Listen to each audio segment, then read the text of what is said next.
आपका first part जो है वो हम पहले से अपलोड कर चुके हैं, जिसमें आपको क्वेश्चन नंबर 1 से लेकर के आपको 44 तक वो वीडियो में हम बता चुके हैं। जो आपको फर्स्ट पार्ट जो है वो आपको प्ले लिस्ट में मिलेगा, या फर्स्ट पार्ट का वीडियो लिंक आपको मिलेगा डिस्क्रिप्शन में, आप वहां से भी आप वो वीडियो देख सकते हैं।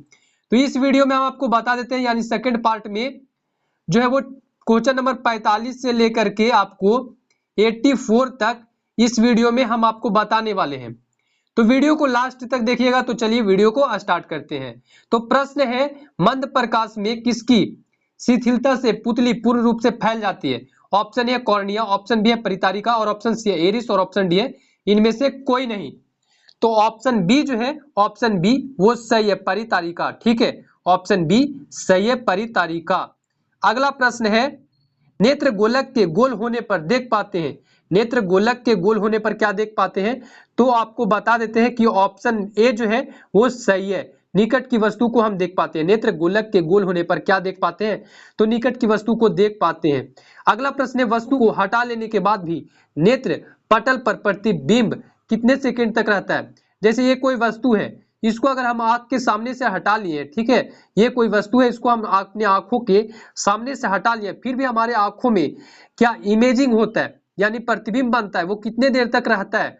ठीक, तो यहाँ पे ऑप्शन ए जो है वो सही है, 1/10 सेकेंड। ठीक है, 10 सेकेंड तक वो हमारे दिमाग में जो वो छपते रहता है। अगला प्रश्न है, दृष्टि निबर्ध सिद्धांत का उपयोग कहाँ किया जाता है? दृष्टि निबर्ध सिद्धांत का उपयोग कहाँ किया जाता है? तो ऑप्शन ए जो है वो सही, चलचित्र प्रक्षेपण में किया जाता है।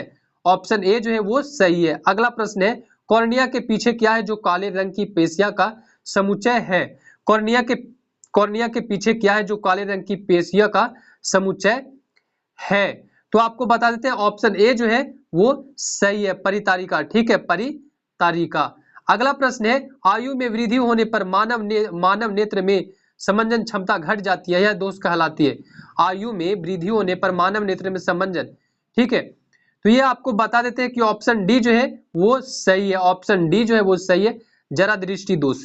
जरा दृष्टि दोष में जो है वो आयु में वृद्धि, यानी कि उम्र में बढ़ने के बाद मानव नेत्र में समंजन क्षमता घट जाता है, वो दोष क्या कहलाता है? तो जरा दृष्टि दोष कहलाता है। ऑप्शन डी जो है वो सही है। अगला प्रश्न है, कॉर्निया में दोष अर्थात उसके पूर्ण गोलीय न होने के कारण किस प्रकार का नेत्र दोष होता है? ठीक है, तो ऑप्शन ए जो है वो सही है, अबिंदुकता। ठीक है, ऑप्शन ए सही है। अगला प्रश्न है, अबिंदुकता नेत्र दोष वाले व्यक्ति के चश्मे में किस तरह के लेंस से दोष का निवारण होता है? तो ऑप्शन बी जो है वो सही है, बेलनाकार लेंस। ठीक है, किस लेंस से? तो बेलनाकार लेंस से होता है। अगला प्रश्न है, दोष रहित नेत्र जो है 25 cm और अनंत के बीच रखी वस्तु को आसानी से देख पाता है, इसके बीच की दूरी को कहते हैं? तो ऑप्शन ए जो है वो सही है, दृष्टि परिसर। ठीक है, क्या कहते हैं? तो दृष्टि परिसर कहते हैं, ऑप्शन ए सही है। अगला प्रश्न है, मानव नेत्र 2 है, अंतः इसका दृष्टि क्षेत्र होगा। मानव नेत्र जो है वो 2 है, अंतः इसका दृष्टि क्षेत्र क्या होगा? तो ऑप्शन ए जो है वो सही है, 180 डिग्री। ठीक है, 180 डिग्री होगा, ऑप्शन ए सही है। अगला प्रश्न है, दूरदृष्टि वाली आंखें साफ साफ देख सकती है, यानी कि दूरदृष्टि दोष वाली आंखें साफ साफ देख सकती है। तो आपको बता देते हैं कि दूरदृष्टि दोष का जो बीमारी होता है, दूरदृष्टि मतलब नजदीक की वस्तु जो है वो दिखाई नहीं पड़ना, वह अपोजिट। ठीक है, दूर इधर ये साइड दूर समझ लिए, तो दूर की वस्तु अगर दूरदृष्टि दोष कहला रहा है तो उसमें जो है वो नजदीक की वस्तु दिखाई नहीं पड़ेगा। ठीक, तो यहाँ पे क्या कह रहा है कि दूरदृष्टि दोष वाली आंखें साफ साफ देख सकती है, तो दूर वाला वस्तु जो है वो साफ साफ देख सकता है। 54 का जो है 55 का जो है वो ऑप्शन ए जो है वो सही है, दूर की वस्तु को वो देख सकता है साफ साफ। ठीक है, ऑप्शन ए जो है वो सही है। आप यहां से भी देख सकते हैं कि ऑप्शन ए जो है वो सही है, दूर की वस्तु को वो देख सकता है दूरदृष्टि में। बहुत लोग कंफ्यूज हो जाते हैं कि दूरदृष्टि में भाई दूर की वस्तु नहीं दिखाई देगा, लेकिन दूरदृष्टि दोष में दूर की वस्तु जो है वो आसानी से दिखाई पड़ता है। अगला प्रश्न है, दीर्घ दृष्टि दोष होने का क्या कारण है? दीर्घ दृष्टि दोष होने का जो मुख्य कारण है वो क्या है, तो अभिनेत्र लेंस की फोकस दूरी का अत्यधिक हो जाना। ऑप्शन डी जो है वो सही है। अगला प्रश्न है अभिनेत्र अभिनेत्र लेंस की फोकस दूरी में परिवर्तन किया जाता है। अभिनेत्र लेंस में फोकस दूरी परिवर्तन किया जाता है। ऑप्शन सी जो है वो सही है। पक्षमाभि द्वारा, किसके द्वारा, तो पक्ष अभिनेत्र लेंस की फोकस दूरी परिवर्तन किया जाता है। ऑप्शन सी सही है। रेटिना जो है वो प्रकाश को परिवर्तित करता है। ऑप्शन बी जो है वो सही है। विद्युत सिग्नल में, किसमें, तो विद्युत सिग्नल में। ऑप्शन बी जो है वो सही है। अगला प्रश्न है नेत्र दान करने वाले व्यक्ति की आयु सीमा होगी। नेत्र दान करने वाले व्यक्ति की आयु सीमा होगी, क्या होगी? ऑप्शन डी जो है वो सही है, इनमें से सभी। ऑप्शन डी जो है वो सही है, इनमें से सभी। ऑप्शन ए है 10 वर्ष, 25 वर्ष, 60 वर्ष, ये सब सारा ऑप्शन सही है। ठीक है। अगला प्रश्न है मृत्यु के पश्चात कितने घंटे के अंदर नेत्र निकाल लेना चाहिए। मृत्यु के पश्चात जो है वो नेत्र जो है वो कितने घंटे के अंदर निकाल लेना चाहिए? तो ऑप्शन बी जो है वो सही है, 4 से 6 घंटा। ठीक है, ऑप्शन बी जो है वो सही है। अगला प्रश्न है इनमें कौन व्यक्ति नेत्र दान कर सकता है? जो ऑप्शन जो दिया हुआ है उसमें से कौन व्यक्ति जो है वो नेत्र को यानी आंख को दान कर सकता है? तो ऑप्शन ए जो है वो संक्रामक रोग से पीड़ित, तो संक्रामक रोग यानी कि एक दूसरे से फैलने वाला व्यक्ति, तो ये नहीं कर सकता है। ऑप्शन बी है मधुमेह का रोगी। ऑप्शन सी है दमे का रोगी। ऑप्शन डी है बी एवं सी दोनों। तो यहाँ पे आपको बता देते हैं कि बी एवं सी, डी, ऑप्शन डी बी एवं सी दोनों। ठीक है। अगला प्रश्न है कौन रंग है जिसका खतरे के सिग्नल में उपयोग होता है? ऑप्शन ए नीला रंग, ऑप्शन बी है बैगनी रंग, और ऑप्शन सी है लाल रंग, और ऑप्शन डी है पीला रंग। तो ऑप्शन सी जो है वो सही है, लाल रंग। तो बता देते हैं कि लाल रंग कौन सा रंग है जिसके खतरे का सिग्नल होता है? तो लाल रंग। लाल रंग का मतलब होता है। प्रश्न है श्वेत प्रकाश प्रिज्म से होकर गुजरता है तो जो रंग सबसे अधिक विचलित होता है वह कौन सा रंग है?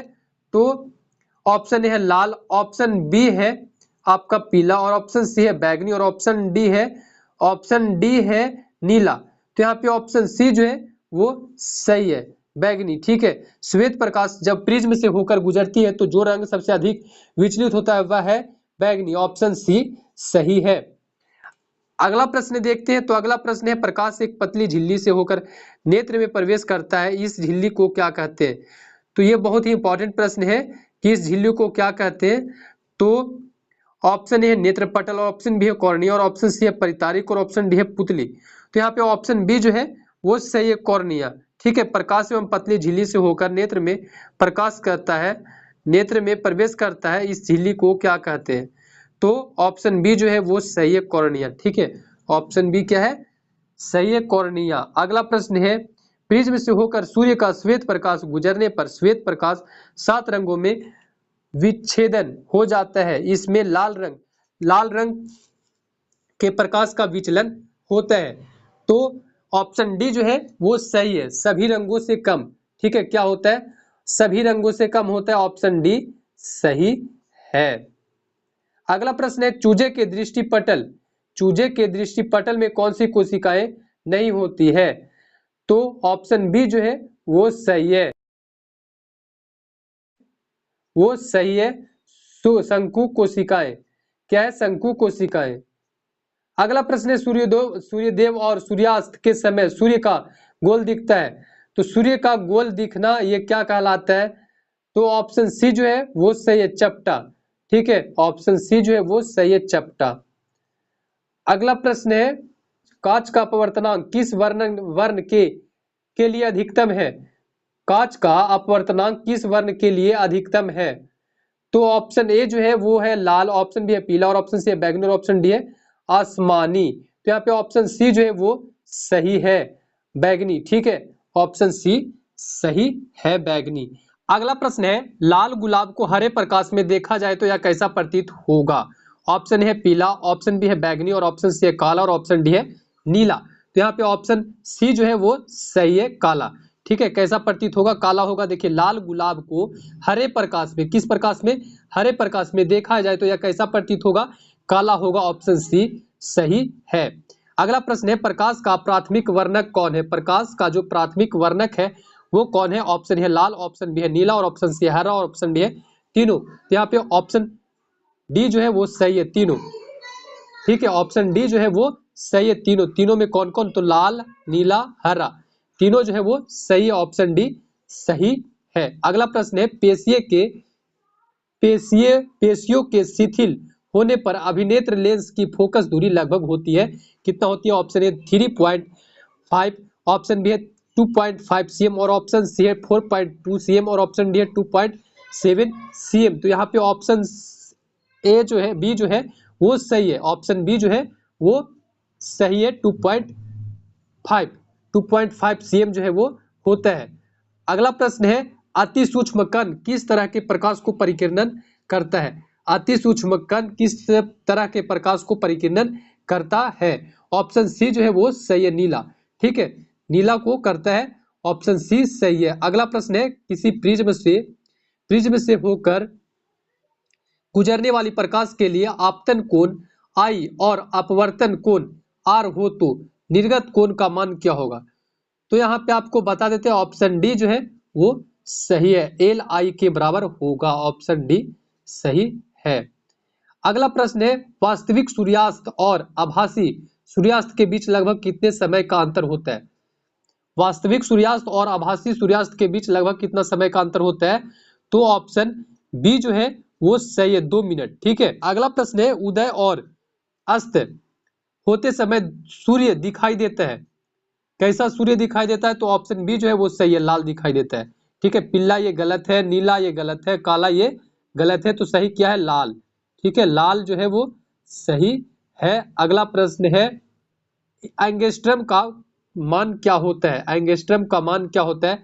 तो ऑप्शन ए जो है वो सही है, 10⁻⁻10 एम। ठीक है, ऑप्शन ए सही है। अगला प्रश्न है, प्रिज्म से प्रकाश की कौन सी परिघटना घटती है? वो सही है, वर्ण विक्षेपण। वर्ण विक्षेपण, ऑप्शन सी सही है। अगला प्रश्न है, नेत्र लेंस की फोकस दूरी अधिक हो जाने से कौन सा दृष्टि दोष होता है? कौन सा दृष्टि दोष होता है? तो ऑप्शन बी जो है वो सही है, दूर दृष्टि दोष। नेत्र लेंस की फोकस दूरी अधिक हो जाने से कौन सी दृष्टि दोष होता है? तो दूर दृष्टि दोष होता है। ऑप्शन बी जो है वो सही है। अगला प्रश्न है, किस दृष्टि दोष में किसी वस्तु का प्रतिबिंब रेटिना के आगे बनता है? तो ऑप्शन ए जो है वो सही है, ऑप्शन ए सही है, निकट दृष्टि दोष। निकट दृष्टि दोष।